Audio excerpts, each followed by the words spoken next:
Hello everyone, ये current affairs की 5वीं क्लास है। इसमें कुछ मोस्ट इंपॉर्टेंट क्वेश्चंस को मैं कराने वाला हूँ। एग्जैक्ट याद रखिएगा, एक एक क्वेश्चन बहुत इंपॉर्टेंट है। आरओ 2023 के प्रीलिम्स और यूपीपीसीए 2024 के प्रीलिम्स में कोई भी क्वेश्चन इसमें कराया हुआ आ सकता है एग्जाम में। अक्टूबर 2023 में जो चौथा वर्ल्ड कल्चर फेस्टिवल है 2023 का, वो वॉशिंगटन डीसी में हुआ था, यानी कि यूएसए में। और इसका आयोजन किसके द्वारा किया गया था? आर्ट ऑफ लिविंग के द्वारा। इसके बाद में आपको ध्यान रखना है कि जो कौन सा हीरो, इसमें पूछा गया है कि कौन सा hero Indian film and television institute society के का अध्यक्ष बनाया गया है। तो जो आर माधवन है ना, आर माधवन, याद होगा आपको, बहुत ही एक पॉपुलर उनकी थी मूवी रहना है तेरे दिल में। तो उससे आप याद कर सकते हो कि वो जो आर माधवन थे ना, उनको ही अध्यक्ष बनाया गया है, obviously hero Indian film and television institute society का। इसके बाद में आपको याद रखना है कि जो ये FTII है ना, अब तो आपने देखा होगा कि जो फुल फॉर्म है वो भी पूछे जाने लगे हैं। APS के एग्जाम में आपने देखा होगा कि फुल फॉर्म पूछे गए थे, तो इसलिए आपको याद रखना है FTII का मतलब है Indian film and television institute, यानी कि भारतीय फिल्म एवं टेलीविजन संस्थान। इसके बाद में बात आती है कि जो वर्ल्ड स्पाइस कांग्रेस है 2023 की, ये कहाँ हुई थी? ये मुंबई महाराष्ट्र में हुई है। इसके बाद में बात आती है कि न्यू दिल्ली में Indian army plus USA army का, यानी कि यूनाइटेड स्टेट्स ऑफ अमेरिका की जो आर्मी है, इन दोनों ने मिलकर के 13वां Indo Pacific army chiefs congress का आयोजन किया है। कहां पर हुआ है? न्यू दिल्ली में हुआ है। किसके किसके बीच में हुआ है? इंडियन आर्मी और US आर्मी के। और ये क्या, इसका टाइटल क्या है? 13वां, यानी कि 13th है ये Indo Pacific army chiefs Congress.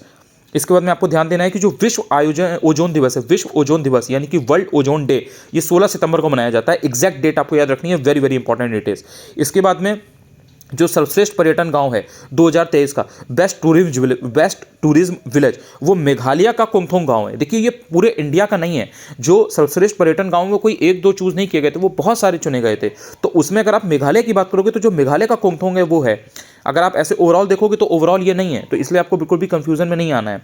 इसके बाद में जो है विश्व बौद्धिक संपदा संगठन, यानी कि वर्ल्ड इंटेलेक्चुअल प्रॉपर्टी ऑर्गेनाइजेशन, ठीक है, ये निकालता है ग्लोबल इनोवेशन इंडेक्स। इसमें इंडिया की रैंक क्या है? इंडिया की रैंक 40 है। बहुत ज्यादा इंपॉर्टेंट है ये। इंडिया की रैंक 40 है किसमें? विश्व बौद्धिक संपदा संगठन के द्वारा निकाले गए ग्लोबल इनोवेशन इंडेक्स में। इसके बाद में आपको याद रखना है कि जो भारत का पहला UPI ATM है, वो लॉन्च हुआ है किसके द्वारा? हिताची पेमेंट सर्विसेज के द्वारा। इसके बाद में जो 53वां यानी कि 53rd दादा साहब फाल्के अवार्ड है, ये किसको दिया गया है? वहीदा रहमान को। Very very important. इसके बाद में सितंबर 2023 में भारत की कौन सी फिल्म 2024 के 96वें ऑस्कर अवार्ड के लिए नॉमिनेट की गई है? इंडिया की जो ऑफिशियल एंट्री है, जो इंडिया की तरफ से है, तो वो है 2018 एवरीवन इज ए हीरो, ये नाम है। इसके बाद में जो एक्सरसाइज है, एक्सरसाइज युद्ध अभ्यास है 2023 का, इसका नाम ही यही है, एक्सरसाइज युद्ध अभ्यास 2023। ये भारत अमेरिका के बीच में हुआ। इसके बाद में बात आती है कि 43वां आसियान शिखर सम्मेलन, यानी कि जो समिट है आसियान की 2023 की, ये कहाँ हुई थी? तो ये जकार्ता इंडोनेशिया में हुई थी, इंडोनेशिया की राजधानी जकार्ता में। इसके बाद में आपको देखना है कि जो केंद्र सरकार है उसके द्वारा जो पूर्व प्रेसिडेंट है रामनाथ कोविंद, इनके अंडर में, इनकी अध्यक्षता में एक कमेटी गठित की गई है। किस चीज़ के लिए? वन नेशन वन इलेक्शन की पॉसिबिलिटी देखने के लिए, कि क्या ऐसा पॉसिबल हो सकता है कि एक जैसे राष्ट्र है, वन नेशन है, तो उसके लिए एक ही बार में इलेक्शन किया जाए हर जगह के लिए, बार बार जो सारे प्रॉब्लम्स आती हैं तो उनको फेस ना करना पड़े इसके लिए। तो ये रामनाथ कोविंद जो है ना, इनकी अध्यक्षता में एक कमेटी बिठाई गई है केंद्र सरकार के द्वारा। इसके बाद में NTPC यानी कि जो नेशनल थर्मल पावर कॉर्पोरेशन है, उसने दिल्ली में ग्रीन हाइड्रोजन पायलट सम्मेलन आयोजित किया। इसके बाद में डॉक्टर MS स्वामीनाथन, आपको पता होगा, बहुत ही पॉपुलर पर्सनैलिटी रहेंगे। ये एग्रीकल्चरल साइंटिस्ट हैं, यानी कि कृषि वैज्ञानिक हैं। उसके बाद में इनको फादर ऑफ ग्रीन रेवोल्यूशन भी कंसीडर किया जाता है। इनको पहला वर्ल्ड फूड प्राइज मिला था 1987 में, वेरी वेरी इंपॉर्टेंट। 1989 में इनको पद्म विभूषण से सुशोभित किया गया था, ठीक है। इनका हाल में निधन हो गया था। डॉक्टर MS स्वामीनाथन के बारे में, उनके बारे में ये कुछ खास चीज़ें थी। इसके बाद में आपको याद रखना है कि जो 65वां रेमन मैग्सेसे अवार्ड है 2023 का, वो इंडिया के famous oncologist doctor Ravi Kannan को मिला है। ऑन्कोलॉजी कहते हैं जो कैंसर के लिए जो अध्ययन किया जाता है, कैंसर पर जो पढ़ाई लिखाई होती है और जो पूरा उस पर रिसर्च होती है, उसको आप बोलते हो ऑन्कोलॉजी वगैरह। तो ये जो ऑन्कोलॉजी का अध्ययन करते हैं, जो उसके साइंटिस्ट होते हैं, दे आर कॉल्ड ऑन्कोलॉजिस्ट। तो ये डॉक्टर रवि कन्नन इंडिया के बहुत ही पॉपुलर है। इनको 65वां रेमन मैग्सेसे अवार्ड मिला हुआ है।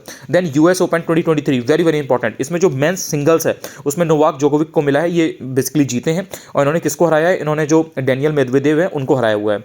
इसके बाद में बात आती है सैफ अंडर 16 चैंपियनशिप 2023 की। इसमें भारत जीता है। अब भारत ने किसको हरा करके ये जीता है? तो बांग्लादेश को हरा करके जीता है। Very very important. इसमें आपको ऑप्शंस में दे सकता है कि पाकिस्तान को हराया है, श्रीलंका को हराया है, म्यांमार को हराया है, या मालदीव को हराया है, या फिर चाइना, मलेशिया, किसी का भी नाम दे देगा। बट यू शुड नो कि हाँ ठीक है, इसमें बांग्लादेश को ही हराया है इंडिया ने, तब जीता है। आई होप ये जो क्वेश्चन है आपको अब रट गए होंगे, इनको आप गलत करने वाले नहीं हो एग्जाम में, चाहे वो RO 2023 का प्रीलिम्स हो जो कि 11 फरवरी को होने वाला हो, या फिर UPSC 2024 का प्रीलिम्स हो जो कि मार्च होने वाला हो। अगर आप पहली बार यूट्यूब पर मेरा वीडियो देख रहे हो चाहो तो चैनल को सब्सक्राइब भी कर सकते हो, चाहो तो आप टेलीग्राम चैनल भी ज्वाइन कर सकते हो। अनुज चतुर्वेदी यूपीपीएससी मेरा टेलीग्राम चैनल है, आराम से आप सर्च करोगे मिल जाएगा आपको, कोई दिक्कत नहीं होगी। Thank you so much.